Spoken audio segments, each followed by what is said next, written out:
ડભોઈમાં 34 કરોડની ભૂગર્ભ ગટર યોજનાનું ધારાસભ્ય શૈલેષ મહેતાના હસ્તે ખાતમુહૂર્ત કરવામાં આવ્યું, જેથી આગામી સમયમાં શહેરની ડ્રેનેજ સમસ્યાનો કાયમી ધોરણે ઉકેલ આવશે।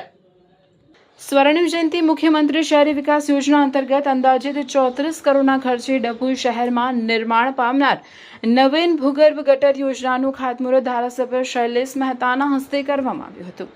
આ મહત્વાકાંક્ષી યોજના હેઠળ શહેરમાં કુલ 5 નવા પમ્પિંગ સ્ટેશનનું નિર્માણ કરવામાં આવશે।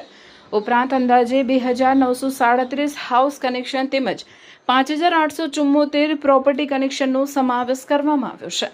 યોજના પૂર્ણ થયા બાદ ડભોઈ શહેરમાં વર્ષોથી ચાલી આવતી ડ્રેનેજ અને ગટર વ્યવસ્થાની સમસ્યાનો કાયમી ઉકેલ આવશે તેવી આશા વ્યક્ત કરવામાં આવી હતી। આ પ્રસંગે ધારાસભ્યએ જણાવ્યું હતું કે આ યોજના શહેરના સર્વાંગી વિકાસમાં મહત્વપૂર્ણ સાબિત થશે। આધુનિક ભૂગર્ભ ગટર વ્યવસ્થા ઊભી થવાથી સ્વચ્છતા, આરોગ્ય અને પર્યાવરણને પણ લાભ મળશે તેમજ નાગરિકોને વધુ સુવિધાસભર અને ગુણવત્તાયુક્ત પાયાની સુવિધાઓ ઉપલબ્ધ થશે। આ પ્રસંગે ભાજપના સ્થાનિક આગેવાનો, નગરપાલિકાના ભાજપના કોર્પોરેટરો, ચીફ ઓફિસર જય કિશન તડવી તથા મોટી સંખ્યામાં નાગરિકો ઉપસ્થિત રહ્યા હતા। આ કામગીરી પૂરી થતાં ડભોઈ નગરની જે ડ્રેનેજની સમસ્યાઓ છે એનો નિકાલ આવશે।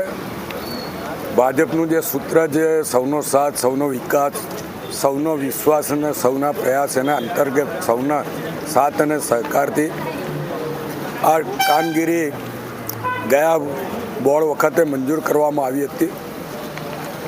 આજે એનું વિધિસર ખાતમુહૂર્ત કરવામાં આવ્યું છે અને 2 વર્ષના ટૂંકા ગાળામાં જ આ તમામ કામગીરી પૂર્ણ થાય એવી સૂચના કોન્ટ્રાક્ટરને આપવામાં આવેલી છે અને 2 વર્ષ પછી ડભોઈ નગરની તમામ ડ્રેનેજની સમસ્યાઓ પરિપૂર્ણ થશે અને લોકોને હાલાકીમાંથી મુક્તિ મળશે।